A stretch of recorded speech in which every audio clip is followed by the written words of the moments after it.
और वीडियोस देखने के लिए हमारे YouTube चैनल को सब्सक्राइब करें। बहुत शुक्रिया। अस्सलामुअलैकुम मास्टर ताज साहब। वालेकुम अस्सलाम। असा अज मुड़ तुहानू प्रोग्राम दे विच बुलाया है। बड़ी मेहरबानी। ओ इस वास्ते जो आवाम सानू आख्या है भाई ताज साहब आवेन ते एक बारी मुड़ दीदार करावेन जी। दीदार ही बड़ी चीज होंदी है। बिल्कुल। ते दीदार दे विच हर शा आ जांदी है। अखी ठार वंजन जेड़े बंदे तुहानू वेख नहीं सकदे सिकदे लुंदे जी जी। आंदन के ताज साहब होंदे असी उन्हां नू वेखिया बराए रास वेखिए।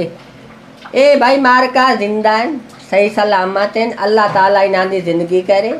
मौला पाइतन पाक परवरदिगार इन्हां नू लम्मी हयाती देवे। आमीन। इस वास्ते थोड़े जे बीमार रहंदे ते उस वास्ते दुआ करे सारे जितने के कमेंट्स दे लिखिया है कि ताज दी हयाती होवे ताज दी सानू पता लगे भाई बंदे दुआ देंदे पैन ताज साहब वास्ते। सानू ये पता होवे कि ताज नाल दुनिया नू बंदियां नू बहुत सारा प्यार है ते जेड़ा प्यार होंदा है ना ये मुकदा नहीं ना ही मुक सकदा है। अल्लाह तो शुरू होया मुहम्मद तक मुहम्मद तो शुरू होया हुसैन ये तो तुहानू पता है। पाइतन पाक नाल प्यार अल्लाह दी जात नो इन्ने तरह हर कहीं नू अल्लाह इन्हां दे सदके आबाद रखे ते शाद रखे ते खास तौर ताज साहब नो। आमीन। मेरे नाल होर भी मेहमान हैं। सब तो पहले मैं बाहर शुरली नू बुलाइसा ओ आवेन आके खलोवेन। मेरे नाल होर एक शख्सियत है इन्हां दा नाम है भोले खान। ओ भी आवेन भोला बलोच उर्फ भोली निक्का जिहा भोली। कितने साल तुसां ये कीता काम? 36 साल सर्विस की है जी। माशाअल्लाह माशाअल्लाह। 1976 मेरी अपॉइंटमेंट हुई आई जी जी जी। ते 2012 ਦੇ ਵਿੱਚ मैं रिटायर हो गया।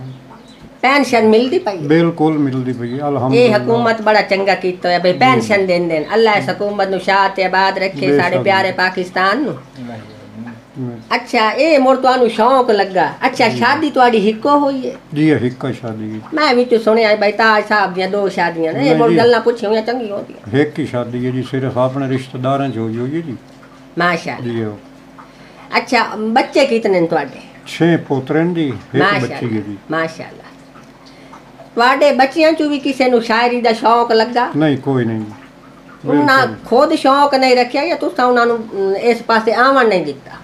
उन्होंने खुद भी शौक कोई ना वैसे मैं ही उन्होंने मतलब इस काम तो क्योंकि जिस औलाद का प्यो मशहूर होवे माशाअल्लाह उस औलाद में बहुत औखियां होंदियां ने सटे ते पढ़न वास्ते। क्या बात है क्या बात है। देखो ना इस चीज नू कोई कोई समझदा है। जी जी ये है समंदर। बिल्कुल। ते समंदर है जेड़ा वड़ जावे ना ये हालात होंदी जिवें ताज साहब ते मेरी होई होई। मैं भी हुण इस च आई हां। मैं तो खैर शायरी कचनियों की मैं तो तुहाडे सुननी हां। मैं बड़ी शौक शौक नाल बड़ी दुनिया तुहानू सुनन वाली है। तुहानू पाकिस्तान तो बाहर भी लोग सुनदे न जेड़े सिख बिरादरी हैं सरदार बड़ा पसंद करेंदे ने तुहानू। जरा नवाज पंजाबी हैं ते बड़ा लाइक करेंदे न सरदार जिथे किथे हैं सिख अल्लाह उन्हां दी भी जिंदगी करे शाद ते आबाद रहन हयातियां ने अल्लाह दे बंदे हैं।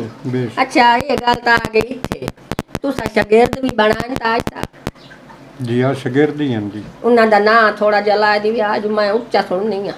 हाँ सब तो पहले अब्दुल रहमान सराई साहब मेरे शागिर्द हैं जी। माशाअल्लाह माशाअल्लाह। बुआने दे रहिशी हैं। बुआने दे रहिशी। एक शागिर्द मेरा अल्लाह दिता शुएब साहब हैं जी। माशाअल्लाह अल्लाह दिता शुएब। जी हाँ नामदार फुल्ली जिला जंग च उन्हां दी रहिश है जी। जी हाँ जी हाँ जिला जंग। इसी तरह मतलब जो दोस्त आया है उन्होंने इनकार ही नहीं की बहसीयत बिरा उन्होंने दसिया है जो कोई सानू उस्तादां दी जुत्तियां मिलिया सन अग्गां शेयर कर छोड़े। अच्छा ताज साहब तुहाडे अपने उस्ताद जेड़े हान उस जिंदा सलामत है? जी वासु दे रशियान जनाब। जी जी चेला बिरादरी नाल तल्लक रखदे हन। की नाम है उन्हां दा? मोहम्मद इदरीस अजहर चेला साहब। माशाअल्लाह जिंदा ने। अल्लाह उन्होंने गरीक रहमत फरमाए जी जी दिलत फरमा गए। अच्छा दुनिया तो टुर गए जी चले गए। अच्छा ओ तुहाडे उस्ताद हां? जी जी माशाअल्लाह उस्तादां दे उस्ताद होंदे न ते अल्लाह ताला तुहानू ये बड़ा इल्म जेड़ा दित्ता है बड़ा सोहना इल्म दिता है। अच्छा ताज साहब भाई ये सारे दी फरमाइश है मैनू चूड़ियां मरेंदे खलन ताज साहब जी जी फरमाइश आई है जी भाई तुहाडी तबीयत ही नासाज है ते इस दे विच भी तुहाडी बड़ी वड्डी मेहरबानी है कि तुसी तशरीफ लैके आए हो साडे इस टीवी ते डबल देसी फनी ते ਇਹ ਕੁਝ ਲੋਕਾਂ ਦੀ ਫਰਮਾਇਸ਼ ਹੈ ਭਾਈ ਤਾਜ ਸਾਹਿਬ ਪੁਰਾਣਿਆਂ ਚ ਜਾਂ ਨਵਿਆਂ ਚ ਕੋਈ ਦੋ ਇੱਕ ਦੋੜੇ ਸੁਣਾ ਦਿਓ ਜ਼ਰੂਰ ਜੀ ਯਾ ਦੁਰ ਦਰਨਾਈ ਪੰਦੀ ਮੁਲਖੀ ਦੀ ਮੇਰੇ ਡੇਰੇ ਸ਼ਾਮ ਸਬਾਹੀ ਵਾਹ ਜੀ ਵਾਹ ਵਾਹ ਜੀ ਵਾਹ ਉਹਦਾ ਰੱਬ ਦੀ ਜ਼ਾਤ ਜੋ ਦਿੱਤੀਆਂ ਹਨ ਬਖਤਾਂ ਦੀਆਂ ਲੰਮੀਆਂ ਲਾਹੀਂ ਵਾਹ ਜੀ ਵਾਹ ਜਦਾਂ ਆਜਿਜ਼ ਹੋ ਗਿਆ ਰਲਕਣ ਤੂੰ ਜਿਹੜੇ ਆਹਨ ਮਤਲਬ ਤਾਈ ਵਾਹ ਜੀ ਵਾਹ ਮੈਨੂੰ ਪੁੱਛਣ ਦੀ ਖਾਤਰ ਘਰ ਆਪਣੇ ਵੱਡੇ ਤਾਜ ਕੁੰਜੇਂਦੇ ਨ ਬਾਹੀਂ ਹਾਏ ਹਾਏ ਹਾਏ ਵਾਹ ਵਾਹ ਵਾਹ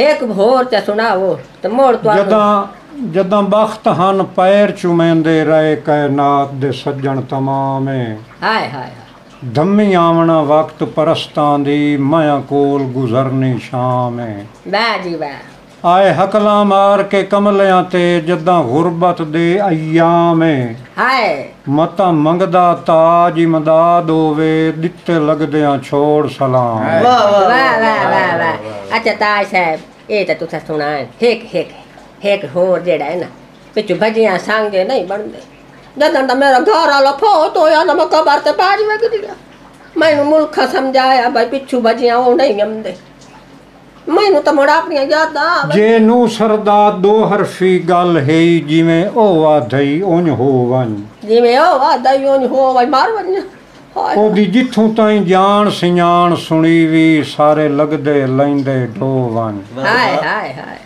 ਸਾਰੇ ਲੱਗਦੇ ਲੈਂਦੇ ਢੋਵਨ ਦੂਆ ਰਾਹ ਹੈ ਗੈਰਤ ਮੰਦੀਆਂ ਦੇ ਹਾਏ ਜਾਂ ਤਾਂ ਸਾਰੇ ਧੋਵਣੇ ਧੋਵਨ ਪਿੱਛੋਂ ਬਣਿਆ ਸਾਂਗੇ ਨਹੀਂ ਬਣਦੇ ਤੂੰ ਬੰਦਾ ਬਣ ਤਾਜ ਖਲੋਵਨ ਪਿੱਛੋਂ ਬਣਿਆ ਸਾਂਗੇ ਨਹੀਂ ਬਣਦੇ ਤੂੰ ਬੰਦਾ ਬਣ ਤਾਜ ਖਲੋਰਾ ਵੇਖੇ ਨਾ ਤਾਜ ਸਾਹਿਬ ਬੜੇ ਦਿਲ ਦੀਆਂ ਥਾ ਗਰਾਈਆਂ ਨਾਲ ਤੁਸੀਂ ਲਿਖਿਆ ਹੈ ਜੀ और ताज साहब बड़ा बड़ा शुक्रिया तुम्हारी बड़ी मेहरबानी जरा नवाज़ हाँ अल्लाह दी जात जिंदगी करे पाकिस्तान जिंदाबाद पाक फौज जिंदाबाद जिंदाबाद